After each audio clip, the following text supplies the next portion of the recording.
Yo guys, check kamusta mga idol. So ayan, mag-a-update tayo ngayong gabi ng Sabado mga lodi. At grabe ang mga news natin ngayon mga lods. Matindi to. Matindi to mga lodi, promise. Hindi ako nagbibiro. Ang titindi, sobrang interesting na news natin ngayon mga lods. No? Siyempre, alam nyo na yan sa mga gusto ng ganitong content, everyday news, update, crypto, global news, trending news mga lodi. Mag-subscribe na kayo. At syempre sana palambing naman mga idol. Ngayon pa lang, palike na ng ating video. Napakalaking tulong ng like.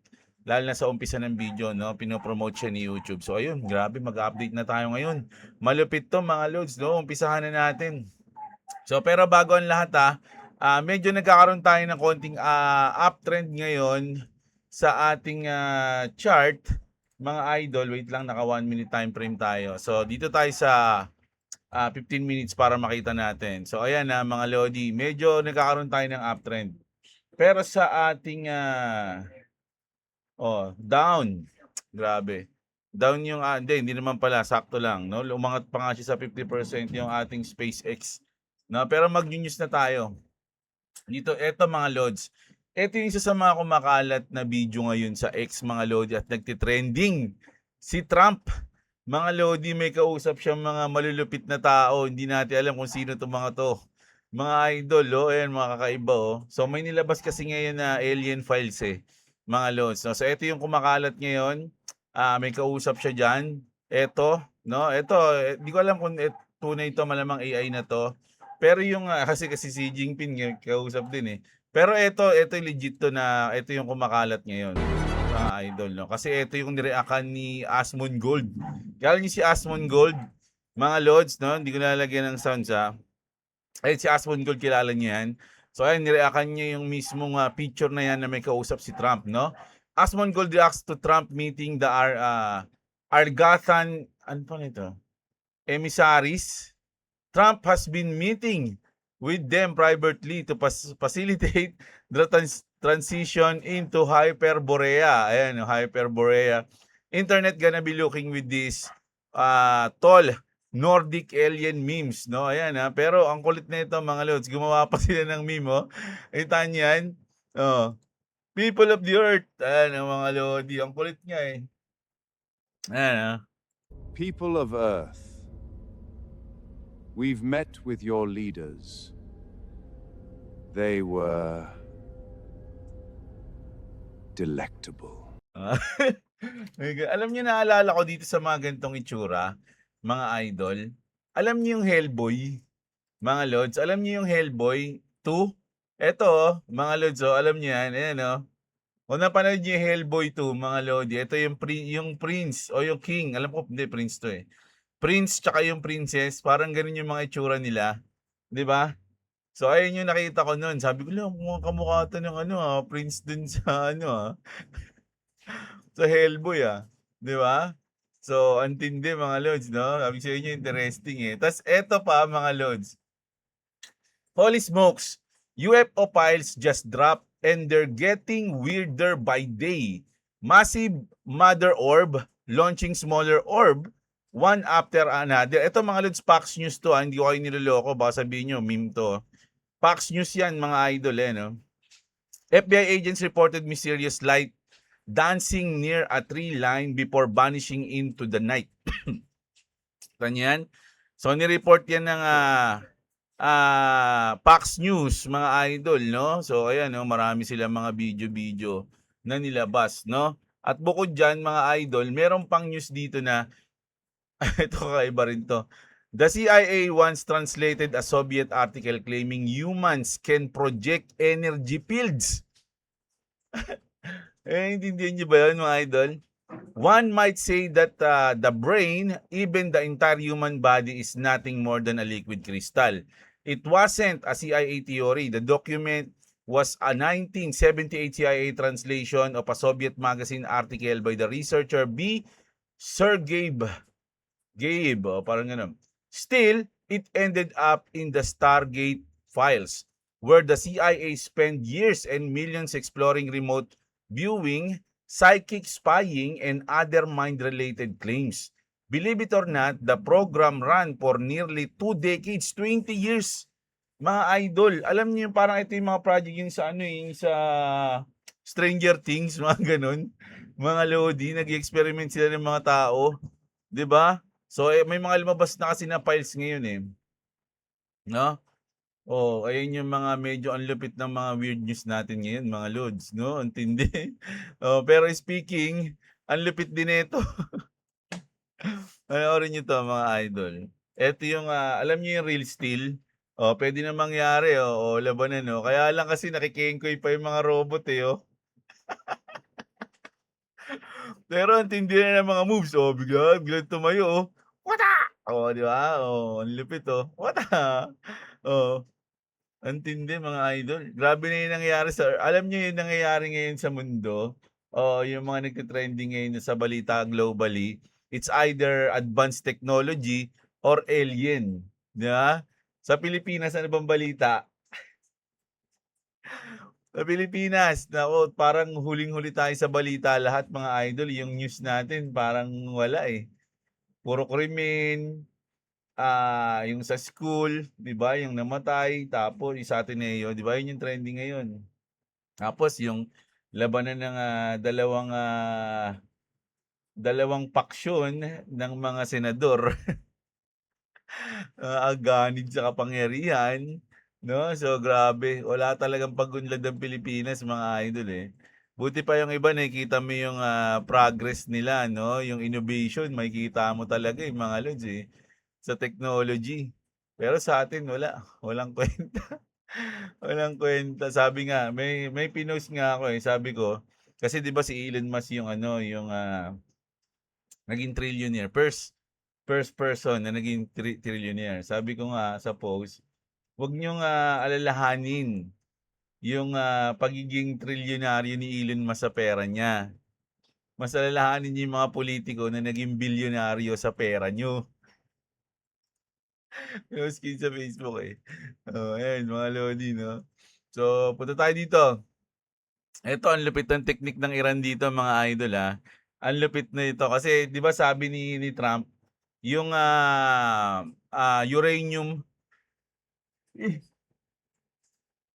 yung uranium 'di ba, enriched uranium kailangan makuha yon o makumpiska ng US. Anong ginawa? Iran deliberately collapse its own tunnels to seal off highly enriched uranium reserves. 'Di ba? Sinadya nilang, pa-collapsein yung tunnel para mapunta kumbaga matabunan yung mga enriched uranium reserve. Tapos naglagay sila ng mga explosive mines to prevent US from seizing it. 'Di ba? Ang tindi ng mga news natin ngayon mga lods. Oh, so ang ginawa ng Iran, pina-collapse nila yung tunnel na nandun sa ilalim o sa loob, yung mga enriched uranium. Tapos after mag-collapse, nilagyan nila ng mga mines para hindi makuha ng US government yung uranium na yun, o kung ano man yun, 'di ba? Ang tindi ng utak ng mga Iranian, mga idol. So punta na tayo dito sa elephant in the room. Huge SpaceX short kasi nga bumagsak, eh, 'di ba? The number one trader now holds a 14.96 million short on SpaceX entry niya sa $164. The stock popped 19% on debut day. Since then, the smart money on Hyperliquid has been fading it. Liquidation since all the way up to way up at $305.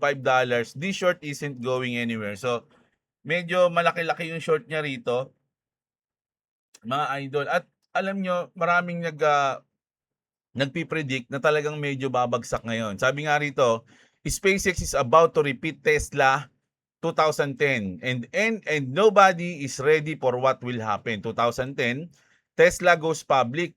From 1.30 naging $2.03. Everyone said the same thing. This is the future. Elon is changing the world. Ganun talaga pag umaangat yung market, mga lodi. Then came the part nobody talks about. Tesla collapse 50% mga idol. No? Kung dati 1.13 yung mababa niya, ngayon from $2.03 naging $1 in days lang mga lodi. Now, look at today. 2026 SpaceX went public. 30% from the IPO price at launch, a biggest IPO in the market history. Everyone is calling it the next Tesla. But there's one thing. Tesla 2010, small valuation, post-crash market, low expectation, no $1 trillion exit. SpaceX ngayon, mas malala daw. 1.75 trillion IPO, retail access open at the last second. The stock market is at the most overvalued level in history. That is not the same opportunity. Most people think Tesla 2010 means straight up forever. Yes, Tesla pumped first. Then it destroyed everyone who chased it. That is the part they leave out. Now, SpaceX has the same Elon premium. Ano? The same future narrative but much more worse timing. No? So now, you have two choices. Chase the most expensive IPO in history after a 30% plus, no? Kasi nag-pump siya ng 30%, launch pump, or understand that Tesla 2010 already showed you. Reminder, no? So, ayan mga Lodi, kasi nga naman mga Lodi, sabi nga, may nakita kong post, di ko alam kung nalagay ko dito, sabi nga, ba't kailangan mong bumili ng SpaceX IPO na nasa all-time high? Kung pwede ka naman bumili ng utility crypto na nasa all-time low. 'Di ba? Ayun yung sabi doon, mga Lodi. 'Di ba? Siyempre all-time low 'yun. Siyempre pag umangat 'yun, eto all-time high na, tapos doon ka bibili. Alam nyo, kahit na, ngayon ko rin na-realize talaga na kahit na paulit-ulit nangyayari, ginagawa pa rin ng mga tao yung pagkakamali na yun, na buy high, sell low. Mga Lodi, kahit na alam na natin yung buy low, sell high, pero once na naha-hype yung market, mga idol, talagang mapopomo ka. Mga Lods, hindi maiwasan. Kumbaga yung damdamin mo, emotions mo, parang gusto mong talaga mapomo. Ganun yung mangyayari, mga idol Pero kailangan talaga disiplinado ka. Discipline. Mga Lods, ayun ang kailangan pag nandito ka sa part na to. Maski ito, mga idol, ganun din yung tingin niya. Something extremely bad is coming this Monday. The rich know it. The smart are quietly preparing. Everyone else is asleep.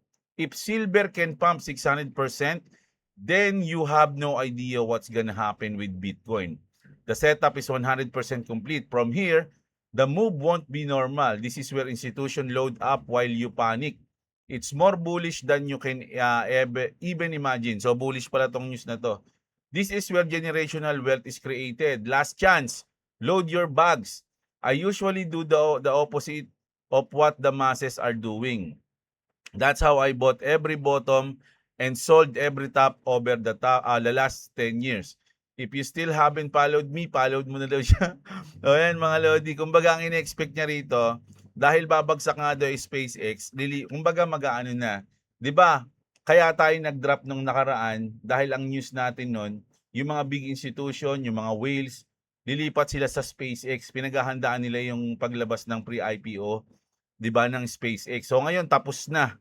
So ang mangyayari, iikot na daw ulit yung pera, mababalik na sa crypto or something, ganun na yung ini-expect nila dito, mga idol. So dapat daw bullish tayo, 'di ba? Nako, niniwala ba kayo doon? Eto, hindi ko nakita to check ko nga, hindi ko nakita kung legit yung Trump coin. Nilagay ko lang Nag-pump daw yung Trump coin, mga Lods. Uy, oo nga, mga Lodi. Nag-pump yung Trump coin ng 7 days natin.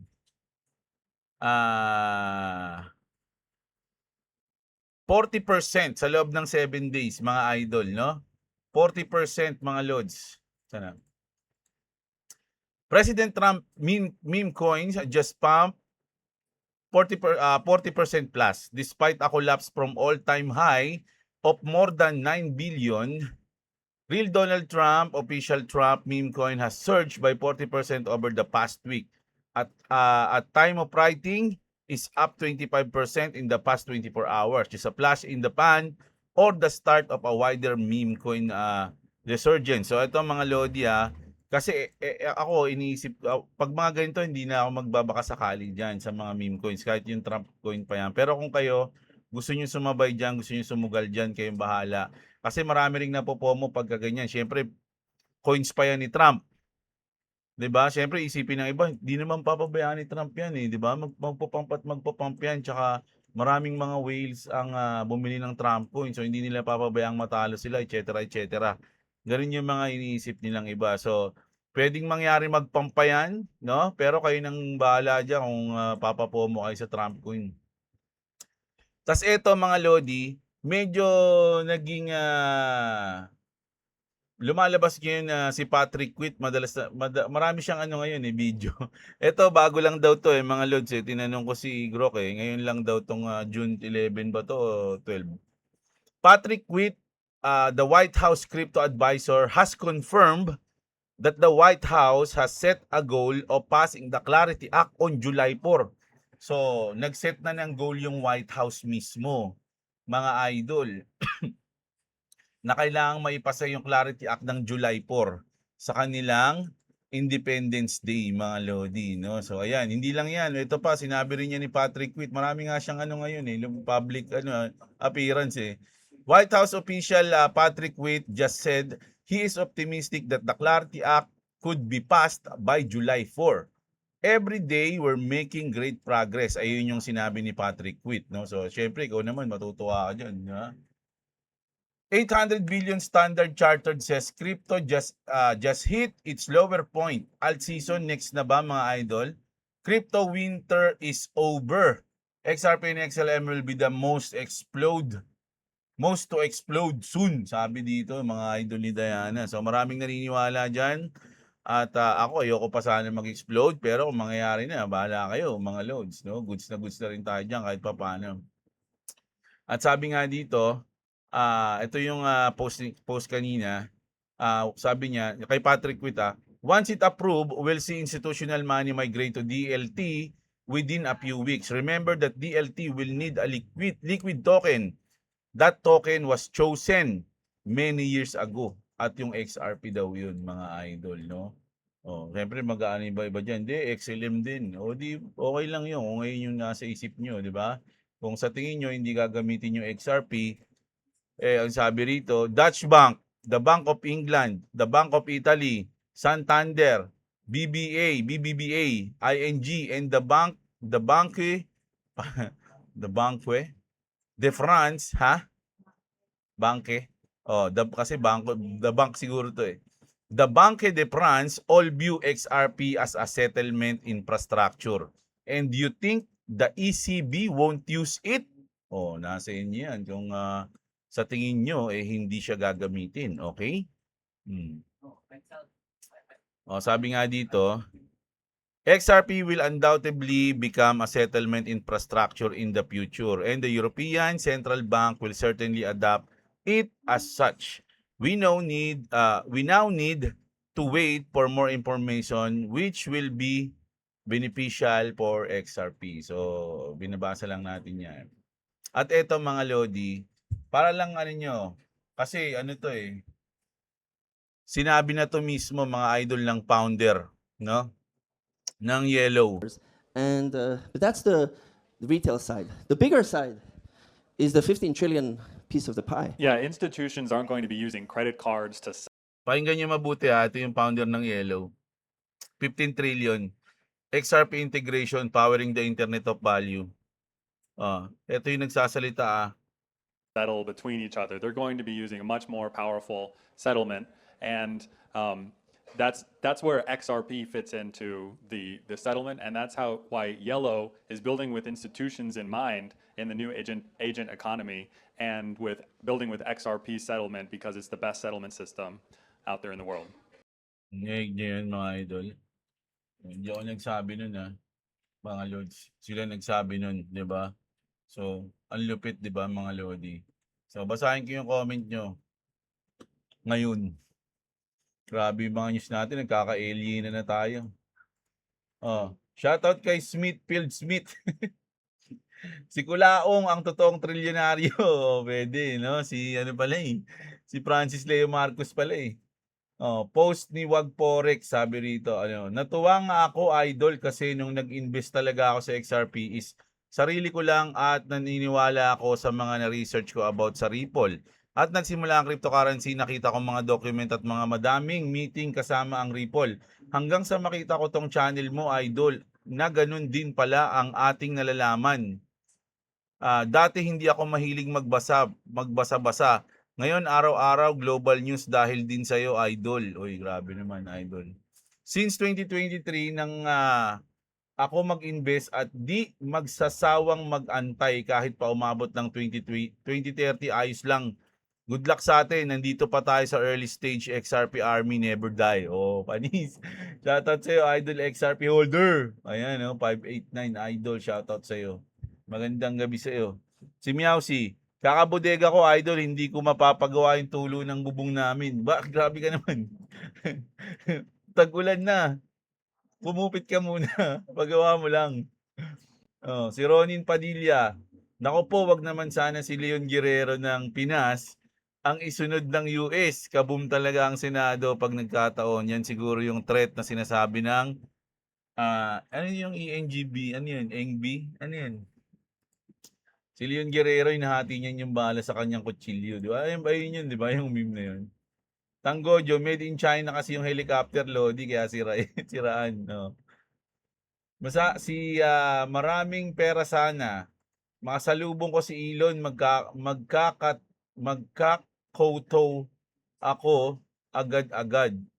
Sabay halik sa sapatos niya. Baka sakali maawa sa akin, limusan ako.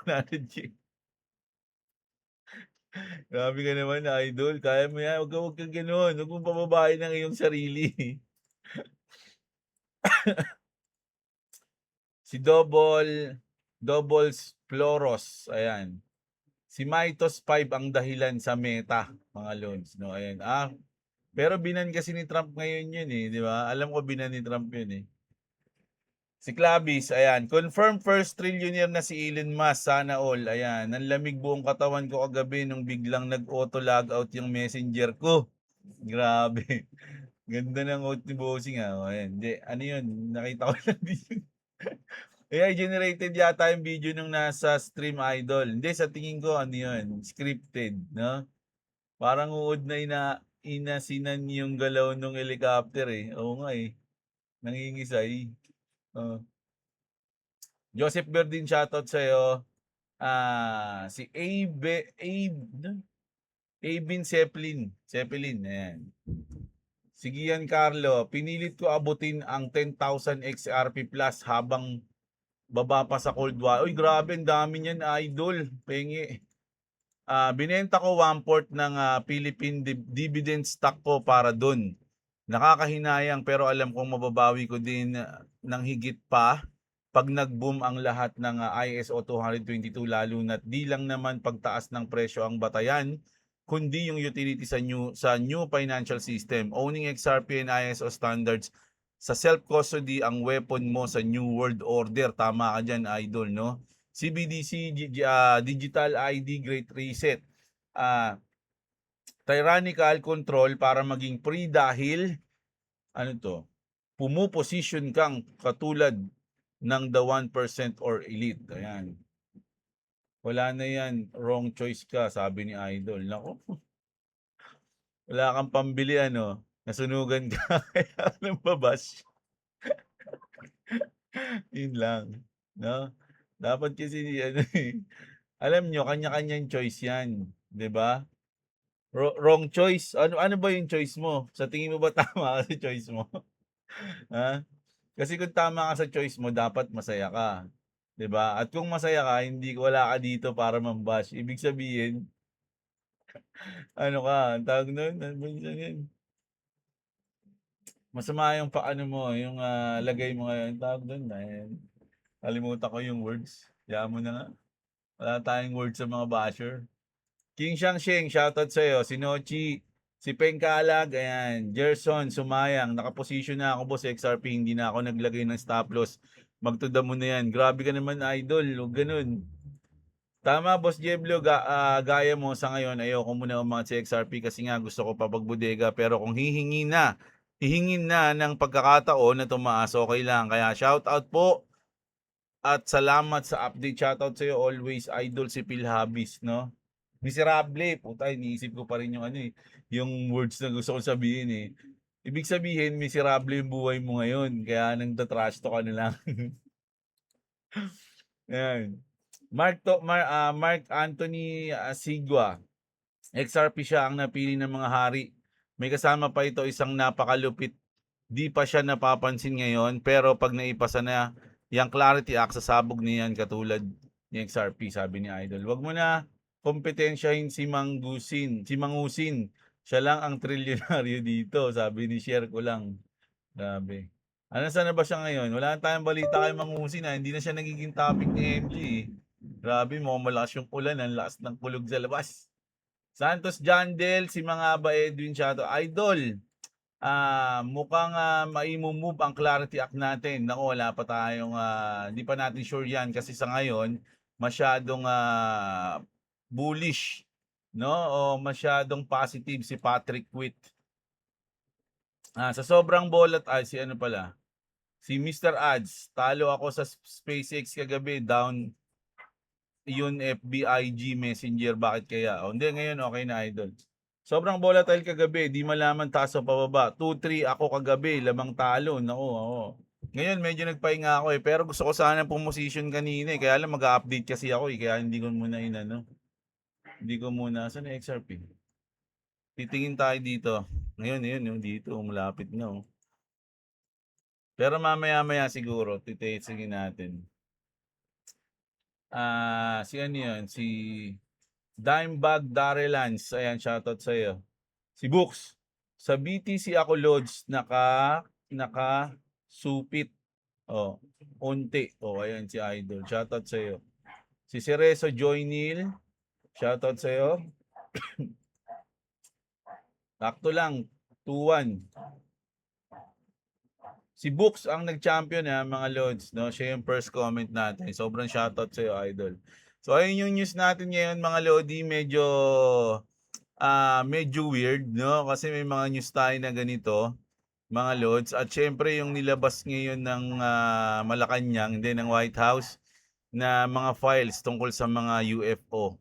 So bukas mag-update tayo, baka merong bago mga Idol, no? So ayan, kita-kits tayo mga Lodi. Huwag nyo kalimutang i-like yung video natin, subscribe kayo. Maraming salamat sa mga nanonood. Dali lang. May makulit na bata dito. Maraming salamat sa inyo at magandang araw at What's up, what's up?